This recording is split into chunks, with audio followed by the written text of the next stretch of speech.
কি কর্মের দ্বারা তাকে পাওয়া যেতে পারে?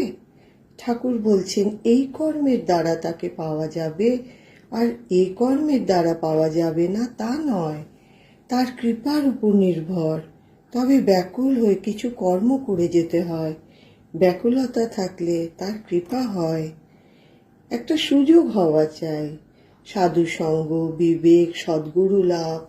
হয়তো একজন বড় ভাই সংসারের ভার নিলে, হয়তো স্ত্রীটি বিদ্যা শক্তি বড় ধার্মিক, কি বিবাহ আদপেই হলো না, কি সংসারে বদ্ধ হতে হলো না, এইসব যোগাযোগ হলে হয়ে যায়। একজনের বাড়িতে ভারী অসুখ, যায় কেউ বললে সাথী নক্ষত্রে বৃষ্টি পড়বে, সেই বৃষ্টির জল মরার মাথার খুলিতে থাকবে, আর একটা সাপ ব্যাঙকে তেড়ে যাবে। ব্যাঙকে ছোবল মারবার সময় ব্যাঙটা